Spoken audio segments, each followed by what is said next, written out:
Brayville will go from here living our lives in the spirit of Mike, just as he lived, serving others and glorifying you. Amen. Amen. Okay. Now I introduce Patrick McGinnis to say a few words.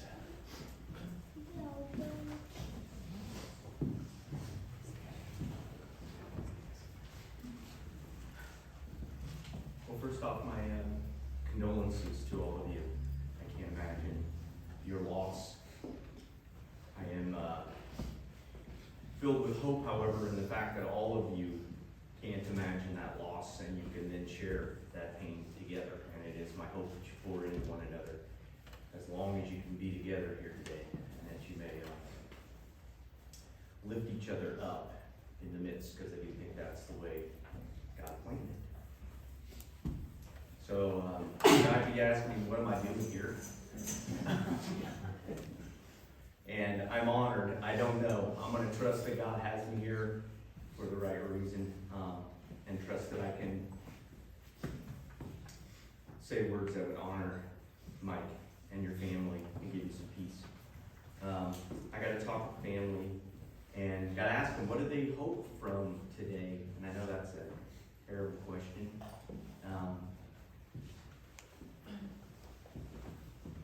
But they wanted to, mostly they wanted to be able to have me help convey the love of Mike for his family.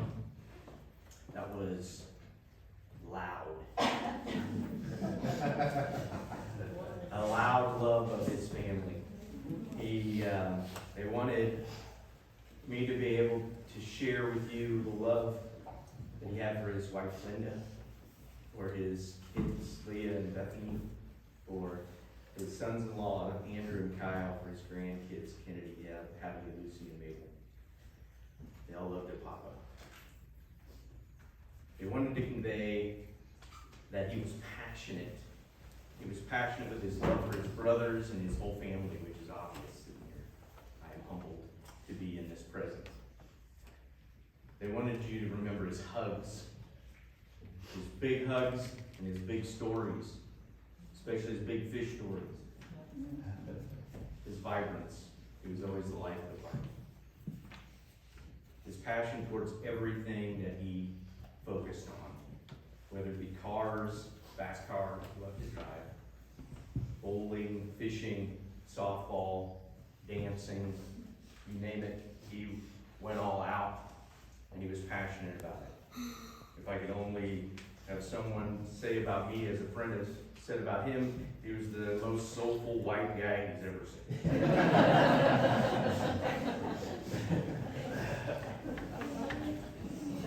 I heard the word protective probably 10 different times. He was so protective of his family. He would stand up and defend them no matter what, and they all knew that. I think I heard about 10 times over as well that you always knew that he would be there for you no matter what. He'd give you the shirt off his back, and that wasn't just cliche. He actually give you whatever he could, no matter what. That's a special human. He was driven to work hard. He was driven to play hard.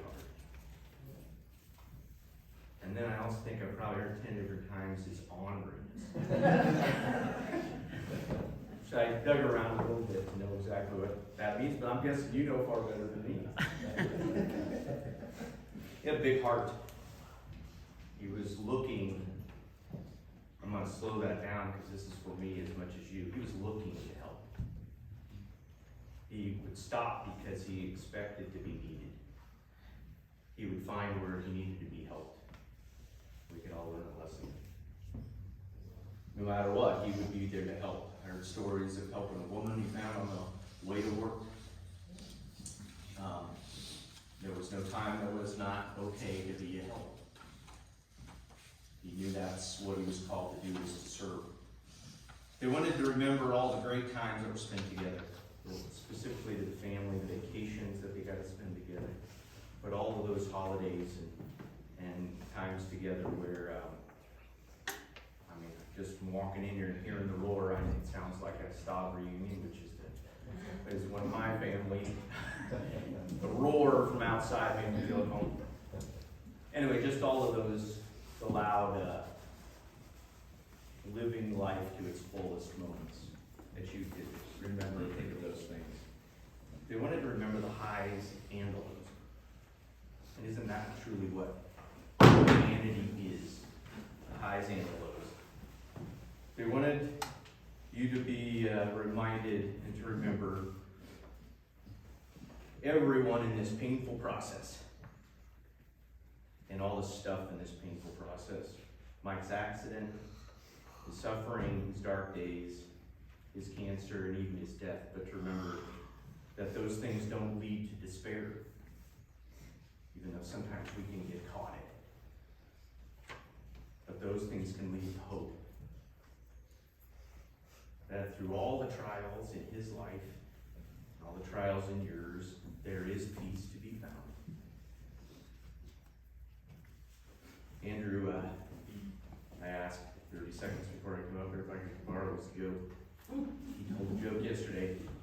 I thought it was apropos to this transition. And that he said, a man died and got to the gates of heaven. I've expanded a little bit over your mind. And he gets up there and he says, hey, can I get in? And St. Peter stops him, and the guy says, well, I don't know that I deserve to get in here. Can I please get into heaven? And Peter says, why don't you tell me a few of the good things that you've done? Ooh. Okay, I helped an old lady who I found had fallen on the side of the road. Peter says, good one, 5,000 points. Okay, well, I love my wife and my kids, and I defended them their whole life. That's good, 10,000 points. I helped everyone I knew. They knew they could count on me no matter what. Peter says, that's really good, 15,000 points. And then the man kind of gets a concerned look on his face. He said, wait a minute, how many points do I need? And Peter says, well, you're going to need 1 billion. And the guy goes, oh my, only by the grace of God could I possibly get that many points. Peter says, hey, grace of God, 1 billion points, you're in. Sometimes we get caught up believing that we can do enough. That we can stack up enough good things to deserve grace. We can't. We think we can get enough of those good things all piled together and good stories together that we could deserve perfection in our imperfection. We don't. Sometimes we also get caught in the reverse, that every bad thing that's ever happened to us is in some way a punishment for all the ways we've fallen short, for all the terrible things we've done. We get blinded. We can get lost in the mess and the pain, and there's so much pain. And it's so easy to get blinded along the way as to what does it all mean and why is it all there. And it's not fair. It's not. Amazing grace, how sweet the sound that saved a wretch like me. I once was lost, but now I'm found. Was blind, but now I see. In John 9, it says this, now as Jesus passed by, he saw a man who was blind from birth. And his disciples asked him, saying, Rabbi, who sinned, this man or his parents, that he was born blind? And Jesus answered, neither this man nor his parents sinned. Neither this man nor his parents sinned. But that the works of God should be revealed in him. Must the works of him who sent me while it is this day, the night is coming when no one can work. As long as I'm in the world, I am the light of the world. When he had said these things, he spat on the ground, made clay with the saliva, and he anointed the eyes of the blind man with the clay. And he said to him, go wash in the pool of Siloam, which translated means sent. So he went and washed and came back seeing. Therefore the neighbors and those who previously had seen that blind man said, is not this he who sat and begged? Some said, this is he. Others said, he is like him, but not the same. He said, I am he. Therefore they said to him, how was it that your eyes were opened? He answered and said, a man called Jesus made clay and anointed my eyes and said to me, go to the pool of Siloam and wash. So I went, and I washed, and I received sight. And they said to him, where is this man? Later on, in that same chapter 9, the Pharisees confront the man. And they say, who was it that did this? And by what power did he do this? And they ask him, you should give God the glory. We want to know who the man was, because he is a sinner. And the previously blind man says, whether he was a sinner or not, I don't know. But one thing I do know, I was blind, but now I see. And it goes on at the end of the chapter that Jesus then, when confronted, says, for judgment I have come into this world, that those who do not see may see, and that those who see may be made blind. Then some of the Pharisees who were with him heard these words and said to him, are we blind also? Jesus said to them, if you were blind, you would have no sin. But now you say we see, therefore your sin remains. Until we realize we're all blind, until we realize that all of the stuff that gets in the way of us seeing, all the stuff of the world, all of the pain, stuff that you guys have endured, and especially this death thing, until we can realize that those things can blind us, and that we can walk in blind, and that we actually are blind, that we can't really see until we admit it. Because we're not going to find the reasons for all of this stuff here on earth. We're not going to find the reasons why pain happens. It wasn't from the sin of the mother, or the sin of the father, or the sin of the individual.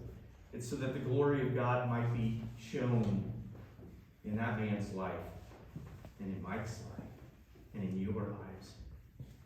That these things actually can give us peace when we look at it with open eyes. It's human nature to focus on our struggles.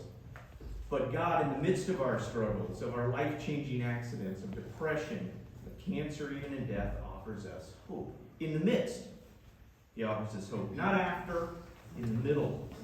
In the middle of all of this. We just need to trust and believe. What did that man do? Jesus didn't just heal him. He put mud on his eyes and then said, go to the pool. So what carried the man from where he was to the pool? Trust. Faith. He had to trust the words of God in order to walk to the pool. Could he just washed it off right there, couldn't he? Why do I need to go to the pool? You got to trust that God's telling you the truth. That he has hope and peace for you. And then you got to focus on what he said. You got to focus on that instead of all the stuff we want to focus on, which is all the stuff that's not fair. We need to trust and believe in Jesus, and our eyes are open. We can have peace when we focus in the right direction, not just on the junk of the world that causes pain, but on the stuff that brings us joy. Later on in Philippians, it says these words, finally, brothers and sisters, whatever is true, whatever is noble, whatever is right, whatever is pure, whatever is lovely, whatever is admirable, if anything is excellent or praiseworthy, think of these things. Whatever you've learned and received or heard from me or seen from me, put it into practice, and the God of peace will be with you. The God who promises peace will be with you. Based on what? When you look at Mike, right? And you think about whatever is noble, whatever is right, whatever is pure, whatever is lovely, whatever is admirable, whatever is excellent or praiseworthy. And think about it, and relive them, and remind each other about them, and focus on them, and know that God was working all the time to give you peace. He walked you through all of that. Repeatedly, the family said, Mike would want us to keep living. Any argument? He wants you to keep going loud, hard. The glory of God is manifest in you when we live out loud what we believe. People see God in us when we go through these things and we point to it. Bethany had a dream a few days after. You can ask her about it if she wants to tell, but the end of the story was that it's okay. That her dad said, it's okay. I'm okay. You're okay.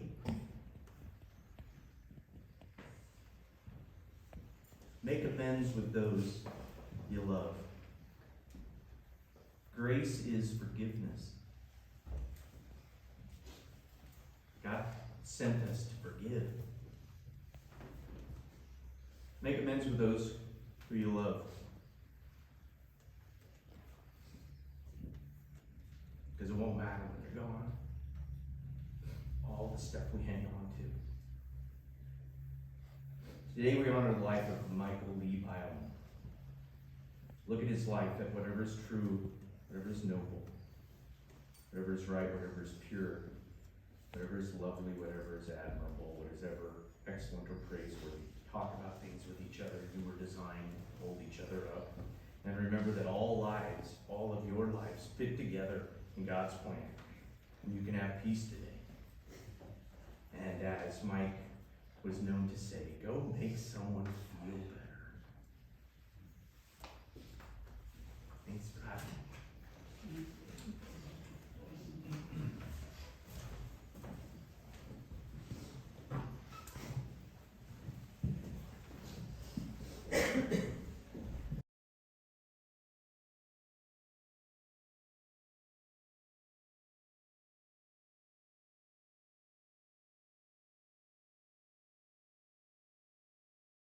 And on class for anybody if they wanted to share. We have a little bit of time.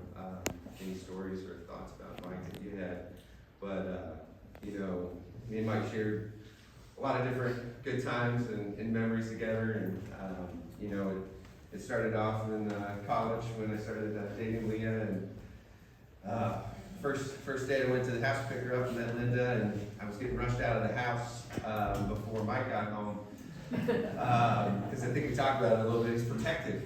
And so I think we were trying to make sure that the first interaction was after I had a date already with Leah. So, of course, met him not too long after that. And I remember I played baseball at Fort Hays, and every home game after that, I'd look up, and Mike was in the stands for part of the game, if not the whole game. And he might have actually liked me at that time more than Leah did, because she only came to a couple of games. But Mike likes sports a lot more than Leah does as well. We went to a lot of KU games and went to some Chiefs games, especially against the Donkeys. It's mixed emotions in the room. I know about the Dogs, especially right now. We go Chiefs, Mike. Good for that. We shared a lot of fun times, and he brought me into some of the other more fun traditions that he had from in his Hayes days as well. I was asked a little bit about some of the things that were written in his obituary. And one that wasn't mentioned was Christmas Eve, which was an Advantage Glass annual tradition to go down and break bread and have some beverages with friends. Christmas Eve, you've got to make something up if you need time with them around holidays. And then ag tours. So a lot of people are always like, what's an ag tour? And I got to experience quite a few of those. And I didn't know this until Leah told me recently, but Mike would always say, well, if you really want to know how to experience an ag tour, you got to go on an ag tour. And it's hard to explain. It's not that hard to explain. So I'm not sure what the secret is. So it was usually your beverage of choice, silver bullet of sorts, and then lots of guy things. So 4-wheelers, riding around machinery. Sometimes you're moving bales. Might have shot a few guns. One of the most memorable ones was we went mudding. It was raining, just pouring. Went mudding out in the country, like Chin or something like that. And I was me, Mike, and I know Kenny was there, Gross, one of his good buddies, and someone else that apparently I didn't meet that often, so I don't remember his name. But we got sucked into the side of the dirt road, and the truck couldn't get off the side. The ledge was about yay high, and it was stuck against it. So me, Kenny, and Mike had to get out because we're in the middle of nowhere. It's just pouring rain. We had to get out and get on that ledge, and we tried to push the truck kind of off of it as they were, hitting the gas, right? Well, after we got sufficiently wet and muddy, we finally got it out and got it back in the middle of the road, and we got to, go back in all nice and muddy. Yeah, that's an actor if you guys now have experienced it. So, I don't know. I'll open it up if anybody else. And we got 5 minutes or so. If somebody else wants to share a story or two about Mike, I'll let anybody else share.